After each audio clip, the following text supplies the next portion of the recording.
Amén. Amén. Vamos en esta semana a orar por la familia Lauer, ¿o cómo es? De la hermana Anita. Así que vamos a pedir que pasen por favor aquí enfrente. Vamos a orar y al mismo tiempo vamos a orar toda la semana por ellos. ¿Pueden pasar, hermanos, por favor? Vamos a orarles, así que vamos a orar también por una petición que dijo la hermana Verónica. Sabemos que hay en Memphis tantos problemas y yo me recuerdo de lo que decía el hermano Nata un día. Memphis huele a marihuana. Todos los días yo salgo, camino y voy en el carro, de repente siento marihuana. Voy para allá, marihuana. Oremos para que el Señor nos ayude. Si nos toca ir ya al descanso, pero que vayamos con Dios. Así que vamos a comprometernos en esta mañana a orar por la familia de nuestro hermano Kit y nuestra hermana Anita. Así que vamos a doblar nuestras rodillas y vamos a orar.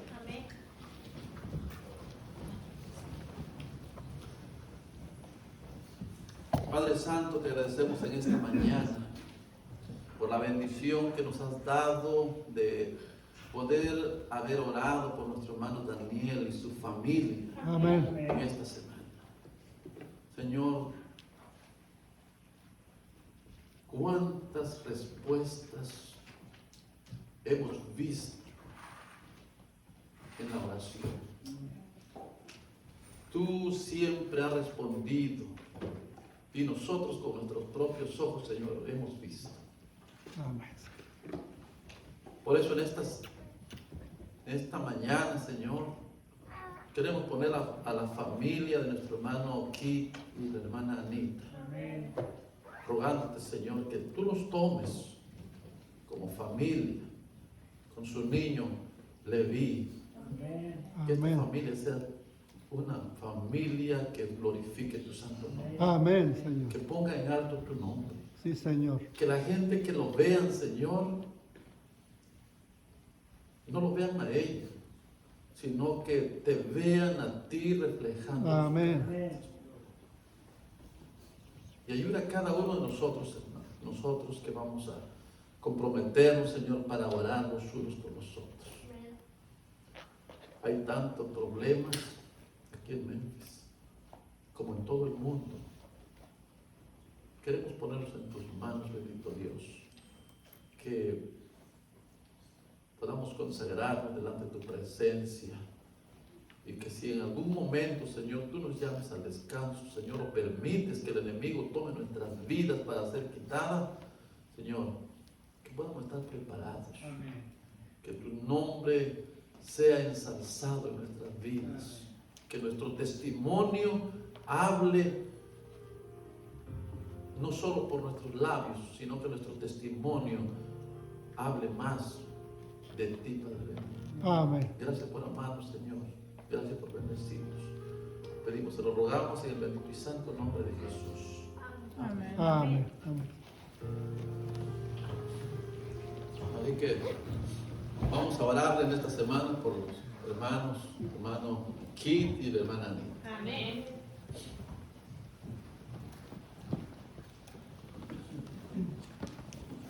En esta mañana vamos a estudiar un tema que tal vez no es un gran tema,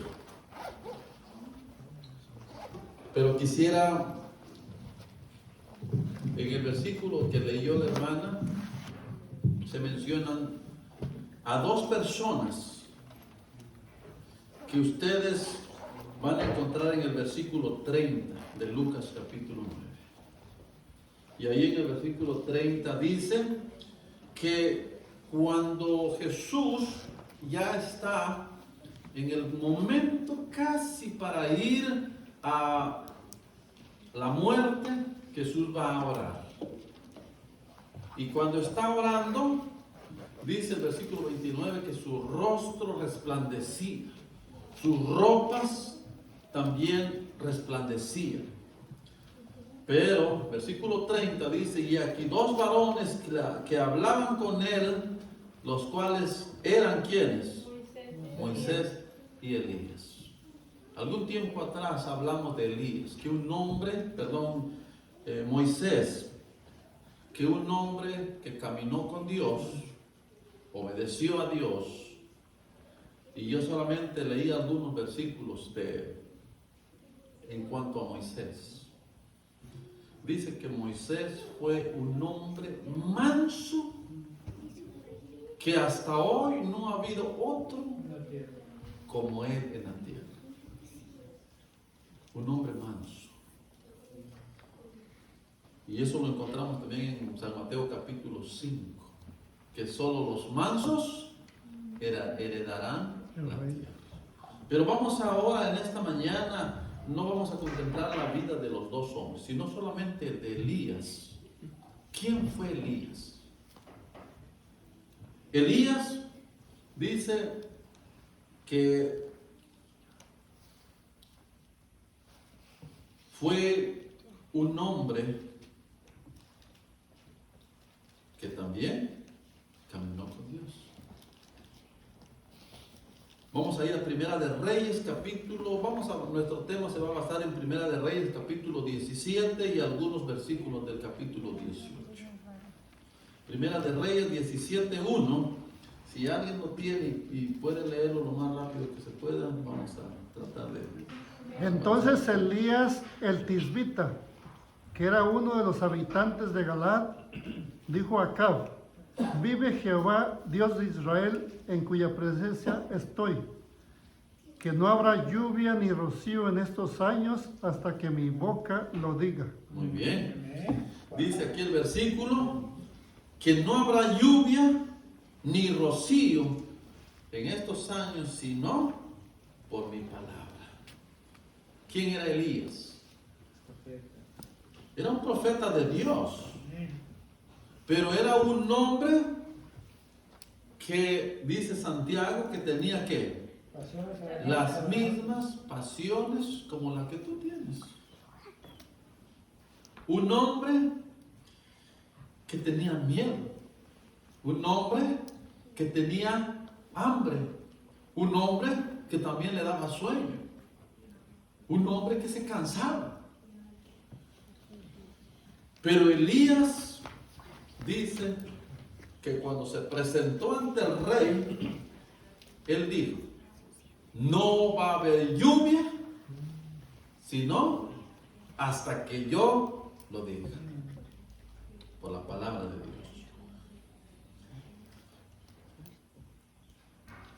Viene un tiempo de crisis.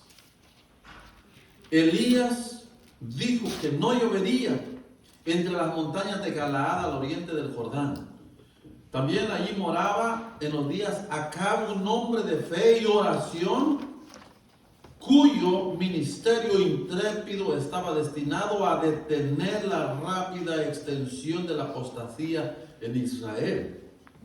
Alejado de toda la ciudad de renombre y sin ocupar un puesto elevado en la vida, Elías el Tisbita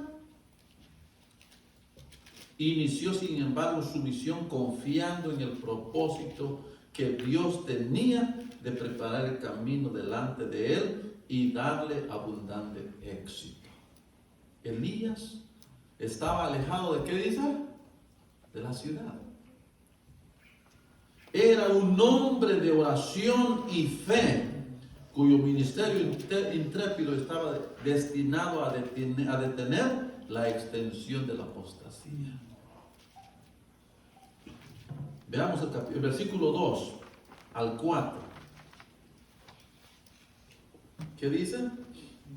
Y vino a él palabra de Jehová diciendo: apártate de aquí y vuélvete al oriente, y escóndete en el arroyo de Kerit, que está frente al Jordán. Beberás del arroyo, y yo he mandado a los cuervos que te den allí de comer. Muy bien. Dice aquí que la crisis continuó. Elías tiene problemas ahora con Acab. Empieza la sequía, pero ¿qué le dice Dios a Elías? Vete, ¿a dónde? Al arroyo de Querib. Saben, hermanos, que en la crisis que va a haber hay promesas para los hijos de Dios. Y una de las promesas es que Dios te va a sostener. Amén. Gloria a Que Dios. Dios te va a mantener. Y saben que a Elías, que era un hombre de Dios, dice que Elías le dice a Dios mismo: vete al río de Querib y ahí te vas a estar. Pero lo que a mí me impresiona, hermanos, es que Dios le dice a Elías: yo he mandado a los cuervos. Y cuando Dios dice yo he mandado, es porque la orden ya estaba de sustentar a Elías. Y ahora dice: he mandado a los cuervos. ¿Quién conoce un cuervo? ¿Cómo es un cuervo? Son morenos. ¿Pero qué hace un cuervo? ¿De qué alimenta el cuervo? De cosas muertas, ¿no? Ahora, ¿por qué Dios escogió un cuervo? ¿Se han preguntado eso? ¿Por qué Dios escogió un cuervo? Un animal carroñero, un animal que se alimenta de cosas podridas, un animal que sucio, vamos a decirlo así. Y Dios le dice: yo he mandado a los cuervos para que te lleven comida. La bendición más grande es que yo puedo ver que a Elías no le faltó pan, ni agua, y aún carne. Dios le llevó la comida, puedo decirlo, a su hora. Cuando el hombre se consagra a Dios, los problemas, la crisis, no son problemas, son una bendición. Amén. Dios había preparado ya a los cuervos para que le llevaran comida. Yo no sé de qué manera Dios te va a sustentar, pero cuando tú estés en crisis, Dios ha prometido y te va a decir también: yo he mandado a alguien para que te sustente. Amén. Llegó el momento en que, versículos del 5 al 6, llegó el momento en que el río de Querib se seca. ¿Y qué pasa? Versículos 5 y 6. Y él fue e hizo conforme a la palabra de Jehová, pues se fue y vivió junto al arroyo de Querib, que está frente al Jordán, y los cuervos le traían pan y carne por la mañana y pan y carne por la tarde, y bebía del arroyo. Pasando algunos días se secó el arroyo porque no había llovido sobre la tierra. Muy bien. Dice aquí que Elías hizo conforme a la palabra de Dios. Los cuervos le llevaban pan. ¿Dónde conseguían pan? En la panadería. En la panadería del Señor. Sí, del Señor. Claro. Carne. Usted se pregunta, ¿por qué no se lo comió el cuervo? El cuervo se lo hubiera comido ahí con sus otros amigos cuervos allá comiéndose la carne que era de Elías, pero no, porque Dios había dado la orden para que le llevaran la comida a Elías. Y Elías dice que se sostuvo ahí hasta que el río se secó. Pero una vez que se seca, versículos 8 y 9, una vez que se seca el río, ¿qué pasa? Vino luego a él palabra de Jehová diciendo: levántate, vete a Sarepta de Sidón y mora allí. He aquí yo he dado orden allí a una mujer viuda que te sustente. ¿Se dan cuenta? Se seca el río. Ya los cuervos, yo no sé si se murieron, ya no llevaron comida. Ahora Elías recibe una orden de Dios nuevamente y le dice Dios, ¿sabes qué? Te vas a ir de ahí del río y te vas a ir allá a Sarepta. Ahí hay una señora rica que tiene mucha comida. No, una viuda. Dios cuando va a dar, te da de la persona que menos tiene. Y dice ahí, yo he dado la orden. ¿A quién? A una mujer viuda. A una mujer viuda para que te sustente. Y entonces llega Elías allá a Sarepta, llega a la casa de la viuda. ¿Qué está haciendo la viuda? Según la historia, ustedes lo saben. Recogiendo leña. Está recogiendo, dice ahí, 2 leñas para poder hacer fuego, preparar, ¿qué le dijo ella? El último pan, porque ya solamente tenía un poquito de harina y un poquito de aceite. Y ella le dijo, versículos 12. Y ella respondió, vive Jehová tu Dios que no tengo pan cocido, solamente un puñado de harina tengo en la tinaja y un poco de aceite en una vasija. Y ahora recogía 2 leños para entrar y prepararlo para mí y para mi hijo, para que lo comamos y nos dejemos morir. Muy bien. La viuda, en su manera de ver, solamente tenía para un solo pan. Para un solo pan. Y ella le dijo, mira, Elías, profeta, o yo no sé cómo le dijo porque no sabía que era un profeta, pero le dijo, mira, nosotros ya no tenemos nada. Varón de Dios. Varón de Dios, así es, gracias hermano. Entonces, le dice, y nosotros ya no tenemos comida. Lo único que tenía allí solo es un poquito de harina y un poquito de aceite. Precisamente estoy buscando estas leñitas para cocinar ese último pan y luego dice, y dejarnos morir. Pero llega Elías, versículo 13. Elías le dijo, no tengas temor, ve, haz como has dicho, pero hazme a mí primero. De ello, una pequeña torta cocida debajo de la ceniza y traérmela, y después harás para ti y para tu hijo. ¿Se dan cuenta? ¿Cuánto había? ¿Mucha harina? No, poquito. Dice que había solo para un pan. Pero cuando Elías le dice, ¿sabes qué? Ve, haz para mí primero. Era un solo pan que iba a salir de poquita harina. Y le dice Elías, dame a mí primero y después haces para ti y para tu familia. La fe de un hombre de Dios. Amén. Dice, Dios proveerá. De la misma manera vendrá una crisis para el pueblo de Dios que el Señor posiblemente, yo no sé cuándo, no sé dónde te va a tocar esa crisis, pero de la misma manera, con esa fe, vamos a ir y decir, Dios proveerá. Amén.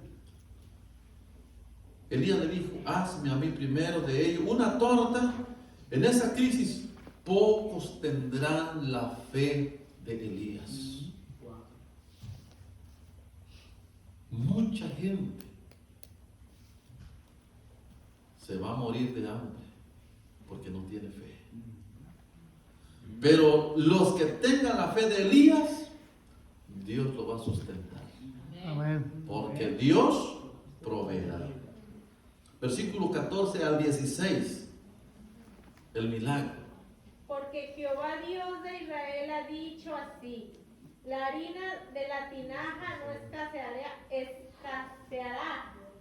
ni el aceite de la vasija disminuirá, hasta el día en que Jehová haga llover sobre la faz de la tierra.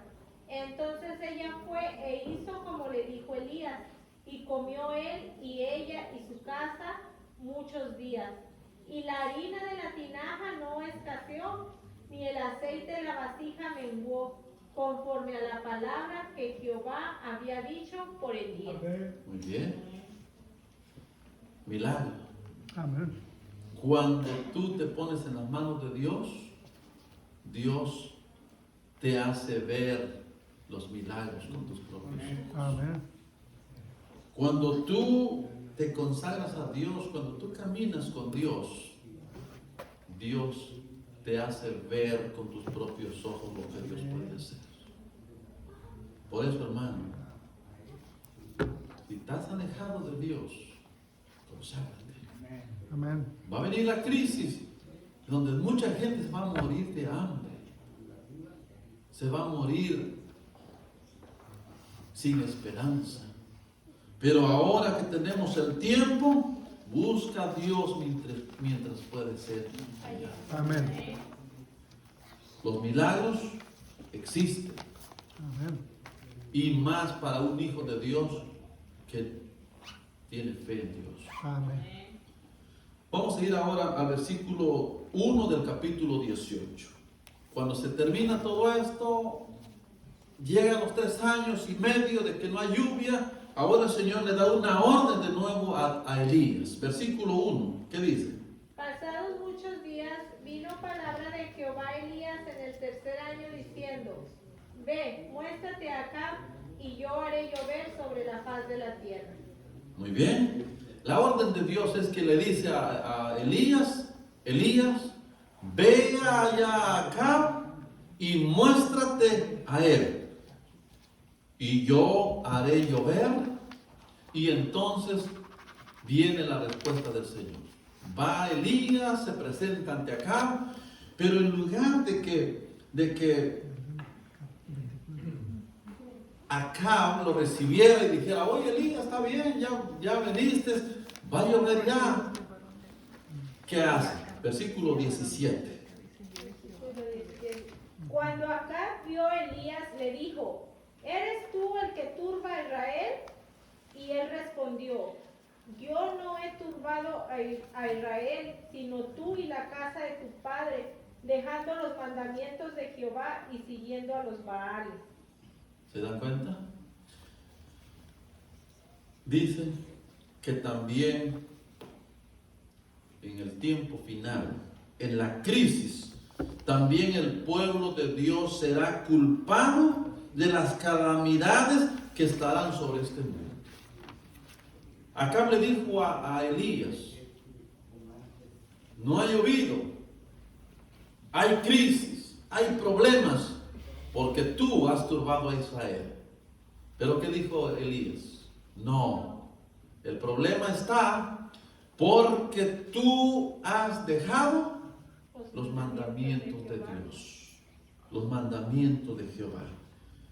Y, hermanos, la crisis viene. El pueblo de Dios será culpado por la crisis. Voy a leer un párrafo que está en Profeta de Reyes en la página 102. De pie y consciente de su inocencia delante de Acab, Elías no intenta disculparse ni halagar al rey. Tampoco procura eludir la ira del rey dándole la buena noticia de que la sequía casi terminó. No tenía por qué disculparse. Lleno de indignación y del ardiente anhelo de ver honrar a Dios, devuelve a Acab su imputación, declarando intrépidamente al rey que son sus pecados y los de sus padres lo que atrajo sobre Israel esta terrible calamidad. Yo no he alborotado a Israel, asevera audazmente Elías, sino tú y la casa de tu padre, dejando los mandamientos de Jehová y siguiendo a los Baales. Esa era la causa por el cual había venido la crisis. ¿Qué dice? porque han dejado los mandamientos de Jehová y se han ido tras los varones. La causa de la crisis no es porque por casualidad vino la crisis, sino porque el mundo ha dejado los mandamientos del Señor. Otro párrafo que, bueno, el 18, versículo 18 de Primera de Reyes. Ahí encontramos lo que ya leyó la hermana también,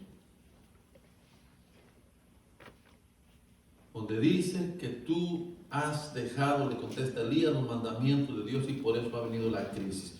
Y hoy en este tiempo, la crisis que vendrá, ¿por qué será?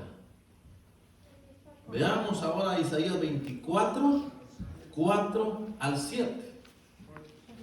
Isaías 24, 4 al 7. ¿Por qué vendrá la calamidad sobre este mundo? Isaías 24, del 4 al 7. Se destruyó, cayó la tierra, enfermó, cayó el mundo, enfermaron los altos pueblos de la tierra, y la tierra se contaminó bajo sus moradores, porque traspasaron las leyes, falsearon el derecho, quebrantaron el pacto sempiterno. Por esta causa la maldición consumió la tierra, y sus moradores fueron asolados. Por esta causa fueron consumidos los habitantes de la tierra, y disminuyeron los hombres.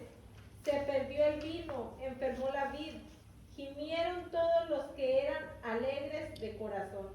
Muy bien, dice la causa por la que la crisis vendrá nuevamente a este mundo. ¿Por qué? Dice ahí, porque pisotearon los mandamientos de Jehová. La crisis es porque han desobedecido los mandamientos de Jehová y han puesto sus propios mandamientos. Yo no sé cuánto vieron hace un poco tiempo atrás que el gobernante de todo el mundo, el papado, fueron a Egipto con todos los líderes religiosos y pusieron sus 10 mandamientos ya. Yo ya tengo ahí escrito en un papel los mandamientos, los 10 mandamientos que ellos escribieron, que todos están en contra de los mandamientos de Dios. Mandamientos de hombres. Profetas y Reyes, página 102. De pie y consciente de su... Bueno, eso ya lo había leído. Hoy también es necesario que se eleve una reprensión severa, porque graves pecados han separado al pueblo de su Dios. Los suaves sermones que se predican con tanta frecuencia no hacen impresión duradera. Las trompetas no dejan de oír su sonido certero. Los corazones de los hombres no son conmovidos por las claras y agudas verdades de la palabra de Dios. Son muchos cristianos profesos que dirían sí, expresasen sus sentimientos verdaderos, pero dicen, ¿qué necesidad hay de hablar con tanta claridad? Podrían preguntar también, ¿qué necesidad tenía Juan el Bautista de decir a los fariseos, oh generación de víboras, ¿quién os enseñó a huir de la ira venidera? Así han arguido hombres que deberían haberse destacado como fieles guardianes de la ley de Dios, hasta que la política de conveniencia reemplazó la fidelidad y se dejó sin reprensión el pecado. ¿Cuándo volverá a oírse en las iglesias la voz de las reprensiones fieles? Pregunta. Patriarcas y Reyes en la página 103.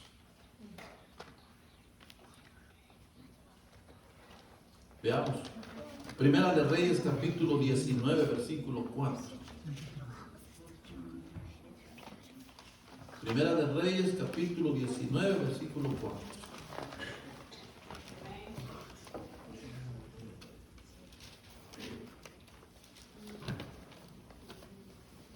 ¿Lo leo, hermano? 19:4, por favor. Y él se fue por el desierto un día de camino y vino y se sentó debajo de un enebro y deseando morirse dijo: basta ya, oh Jehová, quítame la vida, pues no soy yo mejor que mis padres. Muy bien. ¿Saben que Elías, en el capítulo 18, casi en los últimos versículos, ahí habla de cómo Elías lleva a los 850 profetas de Baales y de Acera y los lleva al monte Carmelo. Allí es la prueba de cuál Dios era el verdadero. Ustedes saben la historia de que Elías oró, descendió fuego del cielo y consumió el altar, las piedras y el agua. Y entonces Elías dice que mató a los 850 profetas, Baales.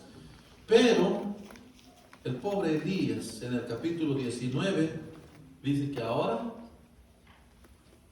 llega allá con Acab y Jezabel le dice: tú has matado a mis profetas, pero no voy a descansar hasta también quitarte la cabeza. Por eso dice que Elías, el pobre Elías, tiene un gran temor y entonces empieza ahora a huir. Y empieza el camino de 40 días, pero antes de todo eso llega allí, se acuesta debajo de un árbol, de un enebro. Y cuando está allí, dormido, Dios le pregunta: ¿qué haces aquí, Elías? Un hombre de Dios, un hombre que ha puesto el nombre de Dios en alto, que ha matado a los 850 profetas Baales y de Acera, tiene miedo. Está deprimido. Deprimido. Entonces, Señor, me están buscando para quitarme la vida. ¿Qué voy a hacer? Por eso estoy escondido aquí. Pero cuando Dios te dice, levántate, es porque te está dando una orden. Y a Elías le lleva el ángel, dice, lo mueve, lo levanta y le dice: come. ¿Qué le lleva? Una torta, una comida. Elías come, se vuelve a dormir, lo mueve el ángel otra vez, le dice: come, otra torta. Elías come dos tortas y agua, y entonces Dios le dice: ahora sí, levántate, porque un largo camino te espera. Ahora va Elías, camina y camina 40 días y 40 noches hasta que llega a una cueva y ahí se esconde nuevamente. Ahora Dios le habla y le dice: Elías, sal para acá. Hay algo que tú tienes que hacer. Tú tienes un trabajo que hacer. Entonces Elías sale, Dios se muestra delante de él. De vuelta, Elías tiene que regresar, Dios le da una misión. ¿Cuál era la misión? De ir a ungir a su sucesor. Y este sucesor era Eliseo. Va de camino, de vuelta otra vez para ya Damasco, y entonces llega, unge a Eliseo. Una vez que lo ha ungido, dice que ahora van caminando Eliseo y Elías. Elías fue un hombre que tuvo miedo, tuvo hambre, como dijo el hermano, se deprimió también. Tuvo miedo a la amenaza de una mujer y salió huyendo. Pero Santiago 5:17, ¿qué dice? Santiago 5:17.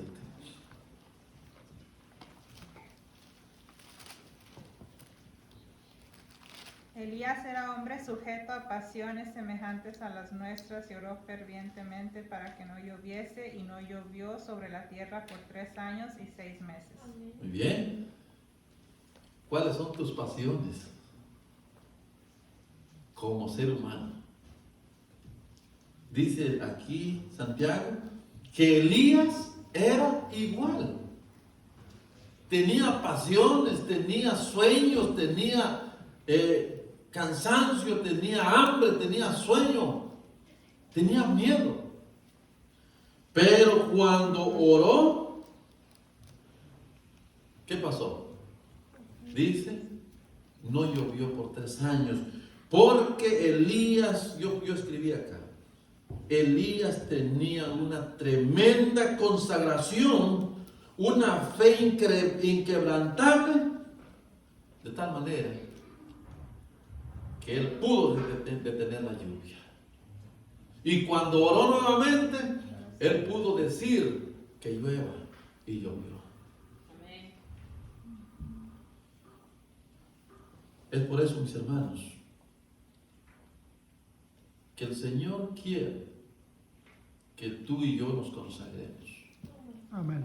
Nos está queriendo decir de que como seres humanos podemos consagrarnos, podemos llegar a ser como Elías, podemos llegar a ser como el otro personaje que dijimos al principio, como Moisés. Lo que queremos llegar a es esto, de que Elías y Moisés tuvieron la bendición, junto con Enoc, poder ir al cielo. Amén. Y esta es una promesa de que podemos. Y me viene a la mente el párrafo que dice el pastor Bullón. Nadie se va a perder porque un día cayó. Porque si un día cayó y no quiso levantarse, por eso se va a perder. Pero si alguien cayó, se levantó, cayó otra vez, se levantó y cayó otra vez, se levantó, aunque haya caído 10, como dice Proverbios, que el justo puede caer 10 veces, pero se levanta. Esa es la manera de cómo el Señor quiere. Y por eso estaba viendo también la vida de Moisés. Moisés, ¿por qué no fue al cielo? ¿O por qué no fue llevado al cielo? Porque cuando Dios le dijo, habla a la peña, ¿y qué hizo Moisés? Golpeó la peña. Y entonces Dios le dijo, ¿sabes qué? No vas a entrar a la tierra prometida.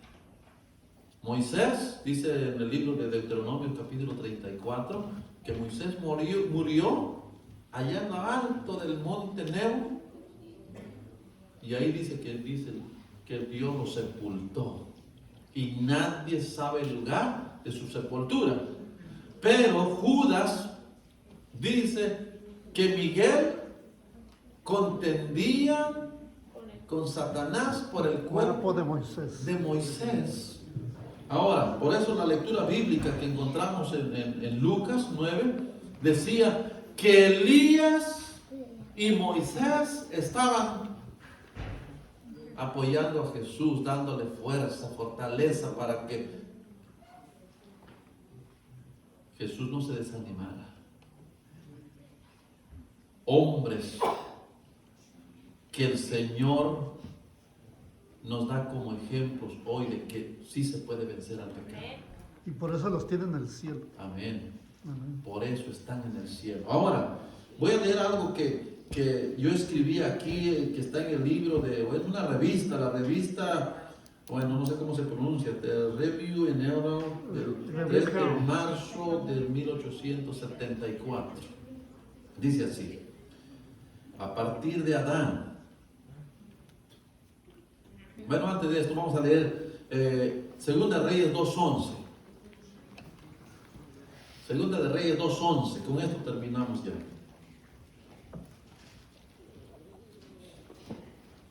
Segunda de Reyes 2:11.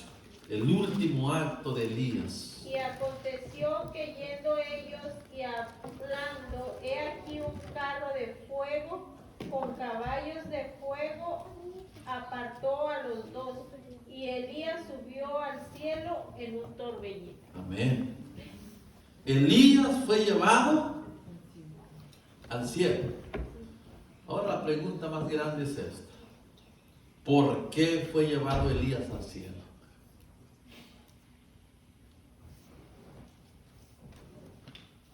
¿Por qué también Enoc fue llevado al cielo?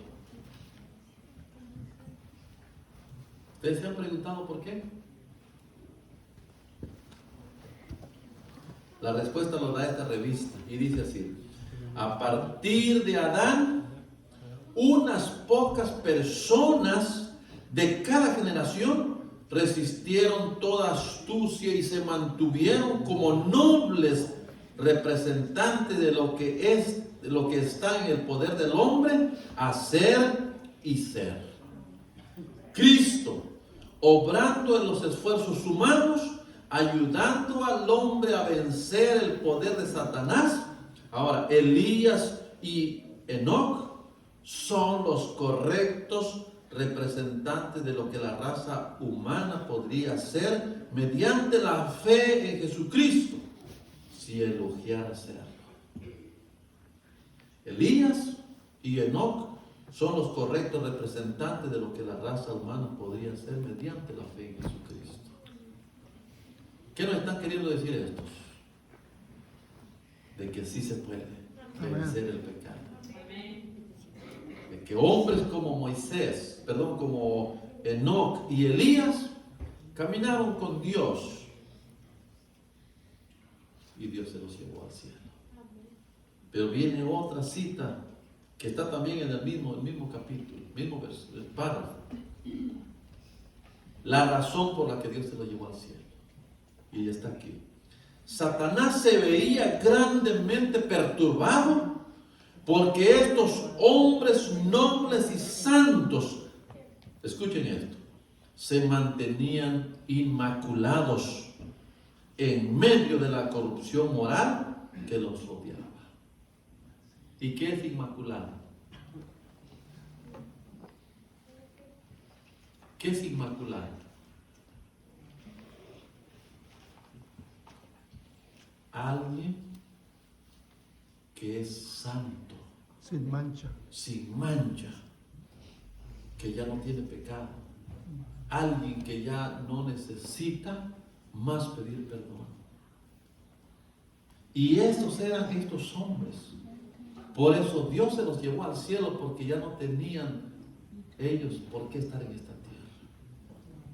Repito, Satanás se veía grandemente perturbado porque estos hombres nobles y santos se mantenían inmaculados en medio de la corrupción moral que nos rodeaba, perfeccionando caracteres justos. Fueron contados dignos de ser trasladados al cielo sin ver la muerte. Como mantuvieron inquebrantable su poder en noble rectitud, venciendo las tentaciones de Satanás, Satanás no pudo colocarlos bajo el dominio de la muerte, porque eran hombres que no pecaban ya. Amén. No pudo ponerlos, dice aquí, bajo el dominio de la muerte. El último párrafo, que está en el mismo también. Dice, hablando de Moisés, Satanás se alegró de que tuvo el poder de vencer a Moisés con sus tentaciones y de que pudiera echar a perder el ilustre carácter de Moisés e inducirlo al pecado, al arrogarse para sí ante el pueblo la gloria que le pertenecía a Dios. Por eso fue la causa de que Moisés muriera. Pero la bendición más grande es que Dios fue, lo levantó y se lo llevó al cielo. Amén. Mis hermanos, esto quiere decirnos de que hay hombres y mujeres consagrados que hoy se mantienen firmes. Tenemos que morir. Pero la esperanza bendita es que Dios nos va a levantar para llevarnos al cielo. Así que mi querido hermano, mi querida hermana, lo único que te digo es, conságrate a Dios todas las mañanas. Haz de esto tu primer trabajo. Conságrate a Dios todas las mañanas. Busca la dirección de Dios. Y mis hermanos, el Señor va a hacer grandes milagros en tu vida. El Señor va a permitir que la gente que te vea pueda alabar su nombre y creer por lo que Él ha hecho en ti. Amén. Mis hermanos, que Dios nos bendiga. Amén. Y que Dios nos ayude a poder ser hombres y mujeres que representemos también a Dios en esta vida. Que el Señor nos bendiga. Amén.